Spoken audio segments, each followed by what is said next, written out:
극단적인 생각이지만 이런 생각 여러 번 해보지 않으셨나요? 만약 누군가가 총을 내 머리에 겨누고 너 예수 계속 믿으면 쏴 죽이겠다 이렇게 협박한다면 나는 그때도 예수를 믿겠다고 시인할 수 있을까? 이런 생각 말이에요. 전 자주 해요. 자주 했어요. 그런 생각 때문에 학창시절에 점심시간 도시락을 까놓고 기도하지 않을 수 없었어요. 총이 내 머리에 온다 해도 예수를 부인하지 않고 믿어야 할 내가 친구들이 놀린다고 도시락 뚜껑 열어놓고 기도하지 않는다면 내 마음은 거짓말이 아닌가 이런 생각 때문이었죠. 지금도 어딜 가나 식사 시간에 그 마음이 있어요. 목사이기 때문만이 아니고 내가 사람들 앞에 그리스도인이라는 신분을 드러내지 않고 어디 가서 위협을 받을 때 그리스도의 신앙을 지킬 수 있겠는가? 지금 LG전자의 사장이 되어 있는 제 군대 동기가 거기는 저보다 일찍 자대에 왔고 저는 운전병으로서 경산시 대구위에 있는 경산시에서 운전 연습을 8주간 받고 자대를 늦게 갔어요. 그 친구는 저보다 5월 같은 군번이었는데 8주간 자대에 먼저 왔죠.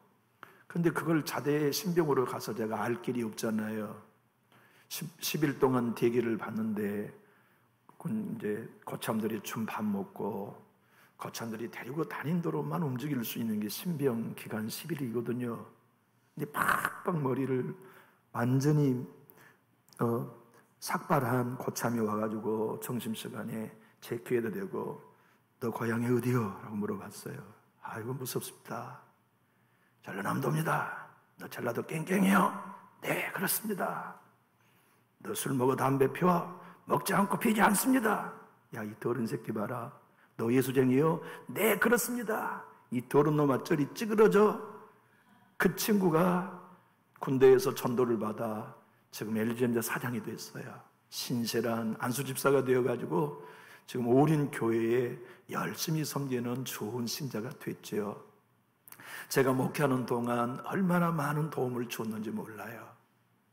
참 감사할 일이죠. 근데 이제 내부반에 들어가가지고 지금도 이름을 잊을 수 없어요. 왕고참이 대구 서재영이라는 고참 말년대 병장이었는데 신병 너 왔으니까 우리 축배를 들자. 우리는 큰 주전자에다 막걸리를 가득 담아놓고 신병부터 마셔. 근데 저 예수 믿는 사람이잖아요. 그래서 막걸리를 잔을 딸딸딸 따르는데 딱 내려놓고 저는 예수를 믿으니까 술을 마시지 않습니다. 그랬더니 이 새끼 봐라. 너 관물대 위에 매미. 남자분들은 알잖아요. 관물대 위에 매미. 그러면 죽으라고 관물대 맨 그 좁은 데까지 올라가가지고서 아이고 이거 봐라. 이거 꼭 이렇게 빠져요. 그게 올라가서 맴하고 해야 돼요. 그 한 잔 마시면 아무 상관없잖아요. 그거 안 마신다고 내려와. 네. 다시 한 잔 받아. 저는 술을 마시지 않습니다. 쉽게 봐라. 관물대기 매미. 그럼 또 관물대기 올라가가지고 그 사이에 맴. 그렇게 한 30번을 저를 혼내더니 계속 마시지 않으니까 이렇게 얘기해 줬어요. 이놈은 진짜야. 앞으로 경건에 나가는 걸 방해하지 마라. 그래서 그날로부터 예배 드리는데 제가 자유를 얻었어요. 1999년 4월 28일이에요. 미국의 덴버시에 있는 콜럼바인 고등학교에 같은 친구가 소총을 들고 와서 친구 캐시 베널과 레이첼 스코드라는 친구의 머리에 총을 겨누었어요. 그리고는 그가 이렇게 말했죠. 너 하나님 믿어? 그러니까 베널과 이 레이첼은 예수를 믿는 사람이기 때문에 Yes, I believe in God. 그래, 나는 하나님을 믿어. 하나님은 없어. 그랬더니 이 베넬이라는 17살 먹은 소녀가 아니야, 하나님은 살아계셔. 너도 하나님을 믿어야 돼 라고 얘기하니까 지체 없이 소총을 쏴버렸어. 그와 그의 친구는 그 자리에서 순교했죠. 여러분, 오늘 우리에게 예수 그리스도를 죽어도 부인하지 않겠다고 하는 베드로가 하루도 가기 전 밤에 예수를 부인한 내용을 읽었습니다. 우리 주님께서 오늘 밤 너희가 나를 버리리라 하신 말씀은 너희가 나를 올무로 여기며 걸려 넘어질 거다라고 하신 말씀이거든요. 여러분, 사실 우리가 세상을 살아가면서 예수 믿는다는 신분이 올무가 될 때가 많아요. 단순하게 회석에서 술 한 잔을 따라 마심으로 불편함이 해소될 수 있건만 내 믿음을 지키기 위하여 술잔을 거부함으로 불이익을 받을 때가 얼마나 많나요? 우리가 세상을 살아가면서 그리스도인 양심을 조금만 내려놓으면 모두와 편안하게 교제할 수 있는데 믿음을 지키기 위하여 불의에 타협하지 않음으로 말미암아 예수 믿는 것이 우리에게 얼마나 많은 올무가 될 때가 있나요? 제가 우리 허진웅 집사님이 광주교대의 종교수로 유명했다는 얘기 때문에 더 감격스러웠던 건 저의 경험담 때문이에요. 제가 호남신학대학을 다닐 때 신학과의 교수 한 분이 나는 예수 믿는 게 저주다고 말했어요. 참 이해가 안 된 말씀이죠. 신학대학 교수가 신학대학생들 앞에서 나는 예수 믿고 저주받았다는 거예요. 이유는 뭐냐? 강사로, 신앙 강사로만 대학을 다니는데 목포대학 철학과의 강사였어요. 그리고 호남신학대학 철학과를 가르쳤는데 목포대학을 강의할 때 정식 교수로 되기 위하여 임용 리베이트로 1억을 요구했대요. 근데 자기는 돈이 없고 그것을 교수가 되기 위해서 1억을 줄 만한 여력이 안 되니까 자기는 저주받은 사람이라는 얘기를 했던 거예요. 그런데 실력 하나로 광주교대의 교수가 되었다니 제가 얼마나 고맙고 감격했겠어요. 오늘 우리가 읽은 성경이 관주 성경이라면 31절과 33절 버리다는 단어가 3번 나와요.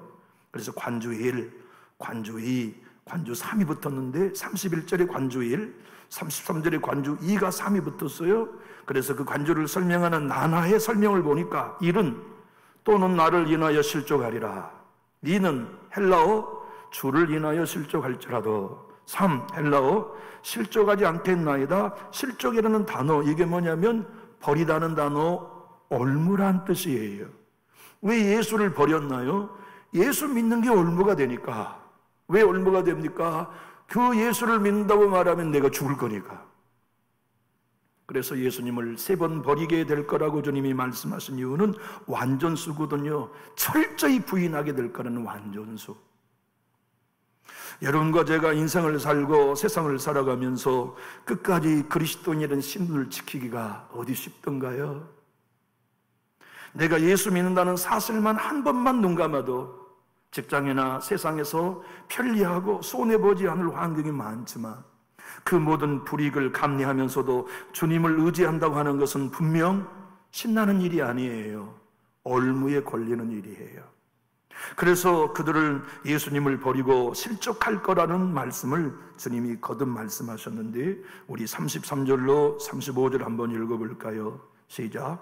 베드로가 대답하여 이르되 모두 주를 버릴지라도 나는 결코 버리지 않겠나이다. 예수께서 이르실 때 내가 진실로 내게 이르노니 오늘 밤 닭 울기 전에 내가 3번 나를 부인하리라. 베드로가 이르되 내가 주와 함께 죽을지언정 주를 부인하지 않겠나이다 하고 모든 제자도 그와 같이 말해놓고 다 부인했어요. 그것도 그날 밤에. 여러분, 이 말씀으로 주님이 오늘 우리에게 무엇을 들려주시는 걸까요? 오늘 이 자리에 앉아있는 저와 여러분에게 이 사건을 통해 하나님이 뭘 들려주시는 걸까요? 한번 따라해 봅시다. 너희는 양임을 잊지 마라. 우리는 양이에요. 연약한 양. 그래서 주님이 붙들지 않으시면 순간 믿음에서 떨어져요. 증거 그들이 3년 6개월 동안 제자의 노릇을 할 수 있었던 건 주님이 붙드셨기 때문이에요. 너, 나 다 주님을 배반해도 나는 배반하지 않아요. 다른 사람이 다 주님을 버려도 나는 버리지 않나요? 너는 너를 몰라. 인생이란 양이란다. 목자인 내가 십자가에 죽으면 누구도 다 믿음에서 떨어져 버림받을 수밖에 없다는 걸 너는 아직 몰라. 황인성 목사의 믿음 제가 지키는 게 아니에요. 목자이신 예수님이 붙들어 주셔야 끝까지 가는 거고, 여러분의 믿음도 여러분이 지키는 거 아닙니다. 목자이신 주님이 붙들어 주시고 지켜주셔야 끝까지 가요. 주님이 손 놓는 순간 우리는 믿음에서 떨어집니다. 주님이 보호의 장막을 걷는 순간 우리는 아무것도 아닌 주를 부인하는 자로 남아버려요. 주님이 오늘 31절에 이렇게 말씀하셨죠. 함께 읽어봅시다. 그때 예수께서 제자들에게 이르시되 오늘 밤에 너희가 나를 버리리라. 기록된 바 내가 목자를 치리니 양의 떼가 흩어지리라 하셨느니라. 이건 스가랴 13장 7절의 은이거든요. 만군의 여호와가 말하노라. 가라, 깨어서 내 목자 내 짝된 자를 치라. 목자를 치면 양이 흩어지려니와 작은 자들 위에는 내가 내 손을 들이우리라. 스가랴가 예언한 이 말씀이 예수님 목자를 십자가에 못 박아 치면 제자들이 다 예수를 버리고 부인할 거라는 예언을 우리 주님이 제자들에게 하신 말씀입니다. 스가랴가 한 예언이 그냥인 줄 아냐? 목자인 내가 십자가에 못 박히면 너희 다 나를 부인할 거라는 말씀이 스가랴가 미리 예언해 놓은 예언이었다는 걸 확인해 주신 거예요. 베드로는 주님께 어떤 기도를 해야 했을까요? 주님, 맞아요. 주님이 붙들어 주지 않으면 나는 주님 부인할 수 있어요. 주님이 나와 함께 해주지 않으시면 나는 믿음에서 떨어질 수 있어요. 그러니 주님, 내가 내 믿음을 지킬 수 없으니 주의 성령으로 붙들어 주세요 라고 했어야만 했건만 장담한 거거든요. 다 주님을 버려도 나는 안 버립니다. 다 주님을 부인해도 나는 부인하지 않습니다. 그는 진짜 자기를 아직 모르는 거예요. 양이라는 것을. 양이 자기를 보호할 힘이 어디 있습니까? 양이 스스로를 지킬 수 있는 도구가 무엇입니까? 염소는 뿔이라도 있죠. 염소란 바위나 능선이나 달려갈 수 있는 든든한 다리나 있죠. 염소란 밝은 시야라도 있죠. 양이란 아무것도 없어요. 5m 전방에 안 보여요. 근시안이 양이에요. 뿔도 없어 싸울 수 없어요. 튼튼한 다리가 있어서 언덕이나 바위도 못 올라가요. 양은 순전히 목자 없이는 아무것도 못해요. 베드로가 고백해야 될 것이 무엇이었을까요? 오늘 이 자리에 나와 있는 여러분과 제가 해야 할 일이 무엇일까요? 주님, 나는 목자가 필요해요. 목자가 나를 붙들어 주셔야 하고 보호해 주지 않으시면 나의 믿음은 단순간에 떨어집니다. 여러분, 믿음 떨어져 보셨나요? 예배에 흔들려 보셨나요? 기도의 줄을 놓쳐본 적 있나요? 순간이에요. 아니, 내가 왜 이렇게 가슴이 차가워졌지? 야, 무섭다. 이렇게 단순간 미끄럼틀에 내려간 어린아이처럼 내 안에 믿음이 싹 녹아버렸네. 내 안에 영성이 싹 떨어져 버렸네. 내 하나님을 믿는 믿음이 존재하지 아니하도록 다 지워져 버렸네. 경험 안 해보셨나요? 누구나 다 경험하는 바입니다. 목사가 제일 많이 경험해요. 항상 예배 자리에 있고 항상 강단에 있지만 목사의 마음을 내가 알잖아요. 요새 내 마음이 완전히 메말랐다는 것을. 이유가 무엇입니까? 우리가 우리의 믿음을 채우지 못하거나 지키지 못해서가 아닙니다. 주님의 손을 의지하지 않고 있는 거예요. 내 주님이 목자이시고 그분이 붙들어 주셔야만 내 믿음은 완전할 수 있다는 걸 베드로는 배워야 했지만 아직 배우지 못했어요. 다른 제자들도 배워야 했지만 아직 배우지 못한 거죠. 남준집교회 성도 여러분과 저는 배웠을까요? 주님, 끝까지 붙들어 주셔야 합니다. 내 믿음 내가 지키지 못합니다. 목자이신 주님이 보호해 주셔야 합니다는 이 마음을 우리 모두 배우며 그 마음으로 십자가 앞에 설 수 있기를 주님의 이름으로 축복합니다. 오늘 본문의 말씀은 너무나 눈물 나는 얘기예요. 32절 한번 읽어봅시다. 그러나 내가 살아난 후에 너희보다 먼저 갈릴리로 가리라. 여러분, 우리 예수님이 너희들 이놈들아 나를 부인하고 나를 버려서 예수 믿는 걸 올무로 여겨 너희가 나를 떠날 거야. 부인할 거야. 서운하다 이놈들, 그렇게 말씀하지 아니하시고 그것이 정상이다고 말씀하신 거예요. 그것이 너희 자신의 실존적 존재라는 걸 말씀하신 거예요. 저는 19살에 주기철 목사님의 저 높은 곳을 향하여라는 영화를 보고 얼마나 울었는지 몰라요. 우리 아버지가 목회하신 교회에 섬을 돌아다니면서 믿음의 영화를 상영해주시는 목사님이 계셨어요. 섬 선교회 목사님이셨는데, 제가 신학교 1학년 여름 방학 동안에 아버지 목회하는 교회를 갔는데, 그때 그분이 우리 아버지 목회하는 교회에 오셔서 저녁에 영화를 상영해 주었어요. 제가 맨 뒤에 신부를 하면서 영화를 보고 얼마나 울었는지 몰라요. 일본 순서가 신영균 장로님이 주기철 목사님 역을 맡은 영화였거든요. 제가 유튜브를 한번 열어보니까 저 높은 곳을 향하여 하니까 영화 다 뜹니다. 전편이 다 뜨더라고요. 한번 봐보세요. 일본 순사가 너 예수를 부인하고 신사 참배해? 안 합니다. 큰 합판에 못을 거꾸로 박아가지고 못이 다 쭉 올라와 있어요. 그래서 예수를 부인하지 않고 신사 참배하지 않거든 그 못판 올라가, 걸어가라. 장대현 교회 성도들이 옆에서 다 보고 손을 잡고 목사님을 위해 기도해요. 내가 혼자 생각해 봤어요. 저런 환경이 내게 온다면 나는 과연 저 못판을 올라갈 수 있을까? 주기철 목사님이 하얀 한복을 입으시고 한 발자국 올리면 떨리고 피가 줄줄, 또 한 발자국 못판 위에 손을 얹으면 달달달 떨면서 피가 줄줄 흐르고, 다른 왼발을 빼는데 못에 박혀가지고 발이 빠지를 않아요.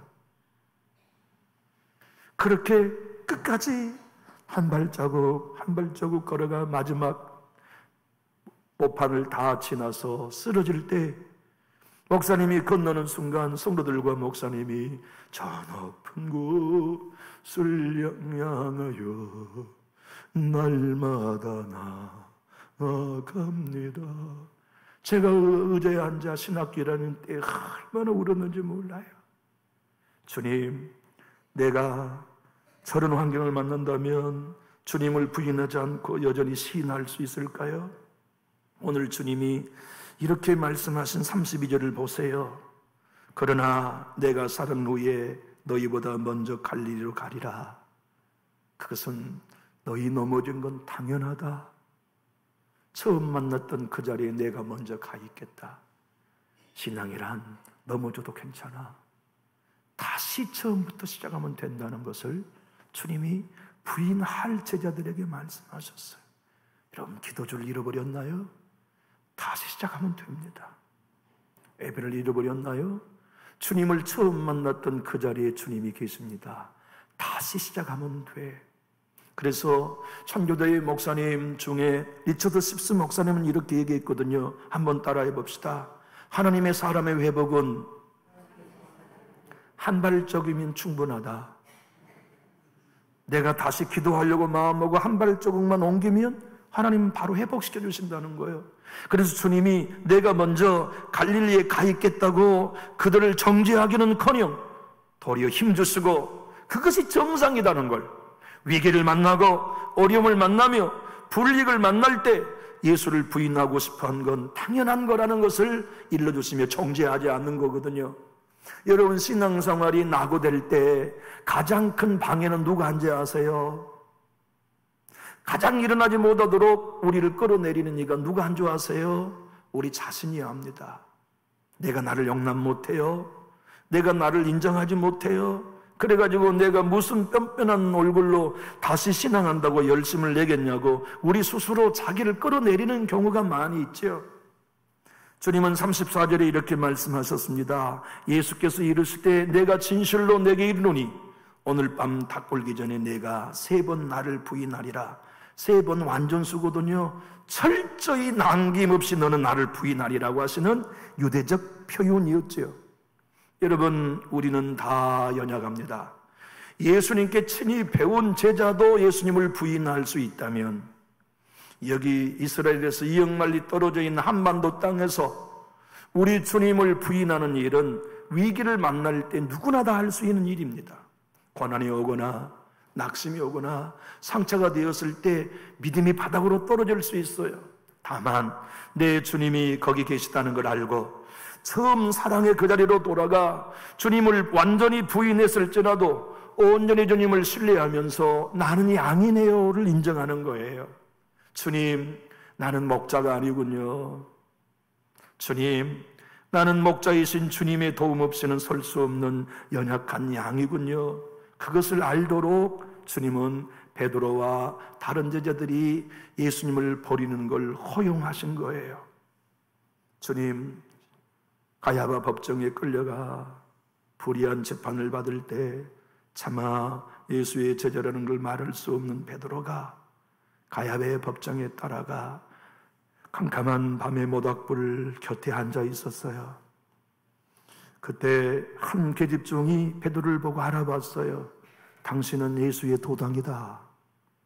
당신의 모습과 목소리를 보면 내가 알 수 있다. 그때 베드로가 3번 예수를 모른다고 부인해요. 여기 마태복음 26장 오늘 본문은 아니지만 69절로 75절에 소개하고 있죠.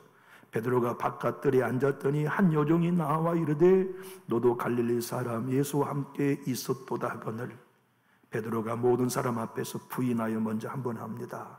이르되 나는 내가 무슨 말을 하는지 알지 못겠노라 하며 앞문까지 나아가니 다른 여종이 그를 보고 거기 있는 사람들에게 말하되 이 사람은 나사렛 예수와 함께 있었도다 하며 베드로가 맹세하고 또 부인하여 2번 합니다. 이르되 나는 그 사람을 알지 못하노라 하더라. 가슴 아픈 일이죠. 조금 후에 곁에 있었던 사람들이 나와 베드로에게 이르되 너도 진실로 그 도당이라 내 말소리가 너를 표명한다 하거늘 그가 저주하며 맹세하여 이르되 나는 그 사람을 알지 못하노라 3번 부인할 때 곧 닭이 울더라. 이에 베드로가 예수의 말씀에 닭 울기 전에 내가 3번 나를 부인하리라 하심이 생각나서 밖에 나가서 심히 통곡하니라. 그런데 통곡하고 있는 베드로가 눈물을 훔치며 예수님 계신 것을 바라보니 예수님도 자기를 보고 계셨어요. 우리 예수의 눈빛은 어떤 것이었을까요? 이놈아, 네가 장담한 대로 믿음을 지킬 수 있었겠냐 하는 눈빛이었을까요? 아니면 나는 너를 안다는 용납의 눈빛이었을까요? 후자였을 거예요. 61절 62절을 한번 읽어보면 이렇습니다. 주께서 돌이켜 베드로를 보시니 베드로가 주의 말씀 곧 오늘 닭 울기 전에 내가 3번 나를 부인하리라 하심이 생각나서 밖에 나가서 심히 통곡하니라. 쉬운 성경은 이렇게 되어 있어요. 주께서 돌아서서 베드로를 보셨습니다. 베드로는 주께서 오늘 닭이 울기 전에 내가 나를 3번이나 모른다고 부인할 것이라고 하셨던 말씀이 기억났습니다. 그래서 베드로는 밖으로 나가서 몹시 울었습니다. 교회 여러분, 우리가 우리 믿음 지키는 거 아닙니다. 목자이신 그분이 지켜요. 우리가 알 것은 목자 붙드는 거요. 목자 의지하는 겁니다. 선줄로 알면 넘어질까를 주의할 줄 아는 거예요. 교우 여러분들 중에 어느 누군가가 내 믿음 내가 지킵니다라고 말씀하실 분이 있으면 일어나 보십시오. 제가 장담컨대 그분은 넘어집니다. 나는 내 믿음을 지킬 수 없다고 말해야만 주님이 끝까지 지켜줬어요. 나는 양입니다. 나는 주님이 보호해 주셔야 합니다. 나는 주님의 은혜 없이는 한순간도 설 수 없습니다. 보세요. 이렇게 쉽게 넘어진 나를 누군가에게 불타는 신앙인 것처럼 전도도 하고 누군가에게 나보다 더 믿음 좋은 사람이 없는 것처럼 열심을 내던 때도 있었지만 시험 들어보세요. 상처받아 보세요. 낙심해 보세요. 금방 아무것도 없는 상태가 되어버려요. 사도 베드로는 그러므로 고린도전서 10장 12절에서 이렇게 말씀합니다. 함께 읽어봅시다. 그런즉 선줄로 생각하는 자는 넘어질까 조심하라. 우리가 선 건 주님이 붙들어 주셨기 때문입니다. 주님의 은혜가 책임지고 계시기 때문에 서 있는 거지 주님이 손 떼면 끝장이에요. 우리 못 일어납니다. 존 메가더 목사님은 누가 예수를 죽였는가? 성도인 여러분과 내가 죽였다는 거예요. 우리의 불신앙이, 우리의 죄악이 예수님을 죽인 것이지 가룟 유다 혼자 죽인 게 아니라는 거. 빌라도 혼자 예수를 죽이지 않는 거라는 걸 말씀하면서 제자들이 주님을 부인할 수밖에 없는 환경에서 그들이 배워야 할 것은 내가 영적으로 빈곤한 사람이라는 걸 배워야 했대요. 그래야만 주님이 돕지 않으시면, 공급해 주지 않으시면 설 수 없는 존재인가를 배워야 했는데, 주님은 당신이 체포나던 날 밤에 제자들이 부인하여 그것을 깨닫게 해주셨다고 가르쳐 주십니다. 여러분, 우리 넘어지면 정죄하지 말아요. 신자가 믿음에서 식어지면 어떻게 저렇게 쉽게 믿음을 잃었을까라고 비난하지 말아요. 그런 환경을 만나면 저도 똑같이 넘어집니다. 여러분도 똑같이 넘어져요. 싫은 소리 한번 들어보세요. 인격의 모멸감을 느껴보세요. 그동안 불탔던 믿음 꺼지는 건 단순간이에요. 주님을 사랑하고 섬기겠다는 마음 하나도 없이 눈이 녹아버린 맨땅처럼 아무것도 없는 상태가 되는 건 시간 문제예요. 상황을 이해하는 거요. 그가 그렇게 넘어질 수밖에 없는 상황을 이해하는 거. 그것이 기도하는 성도가 해야 할 일들이에요. 여러분, 유명한 스티븐 코비 있잖아요. 소문난 자들의 7가지 습관과 같은 유명한 책을 쓴 사람이에요. 그분이 뉴욕 지하철을 탔어요. 그날은 일요일 아침이었어요. 모두가 다 조용한 지하철 안에 어떤 이는 신문을 보고 어떤 이는 책을 읽고 조용하게 지나고 평화스러운 지하철이 가는데, 한 역에 섰다가 어린아이가 들어왔어요. 그리고는 남자가 그 뒤를 따라와 자리에 착석했는데, 이 아이들이 얼마나 천방지축인지 이 사람 책도 뒤들겨 봤다가 입고 있는 사람의 신문도 빼앗아 봤다가 도대체가 이 지하철 안이 난장판이 되게 만들어버린 거예요. 그러니까 스티븐 코비가 그 자리에 곁에 있다가 짜증이 났어요. 아니, 저작자가 아버지 같은데 자기 아이들이 이토록 무례하는 걸 보고도 자기는 눈만 감고 잠을 자고 있어? 저런 무례한 사람 봤나? 속이 부글부글 끓었어요. 그런데 아이들은 더욱 극성이었고, 그래서 스티븐 코비가 화가 나서 그 아이 아빠가 되는 것 같은 사람에게 얘기합니다. 여보 선생님, 당신의 아이들이 저렇게 손님들에게 무례하게 굴고 폐를 끼치고 있는 거 보이지 않습니까? 어떻게 아이들을 조용히 시키지 아니하고 그토록 내버려둘 수 있습니까? 그렇게 꾸짖어요. 그랬더니 스티븐 코비가 방망이로 머리를 맞는 것 같은 한마디를 듣고, 아하, 상황을 모르면 충고하지 말아야겠구나를 평생 배웠대요.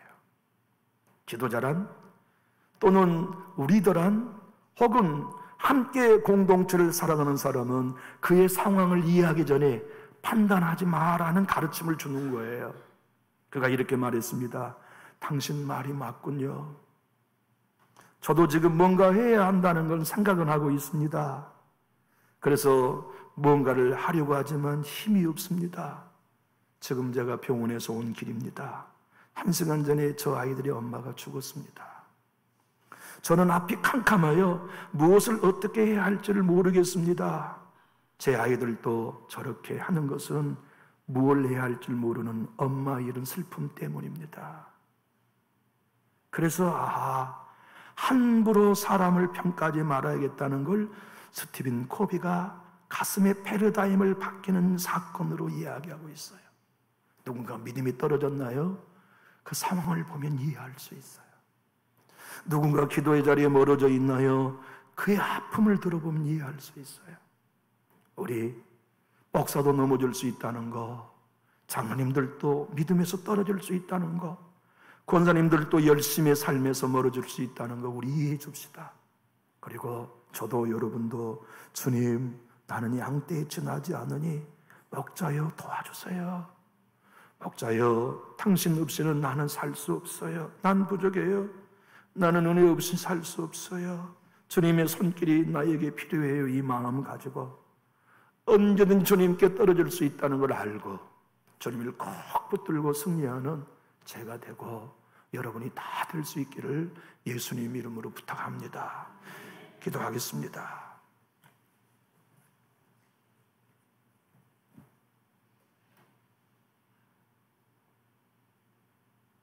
하나님 아버지, 우리는 서로의 상황을 모릅니다. 그래서 서로가 취한 행동과 결정을 왜 그렇게 했는지도 이해할 수 없습니다. 하지만 소상히 그의 형편에 대하여 듣고 그의 상황에 대하여 듣고 보면 이해할 수 있는 때가 참 많이 있습니다.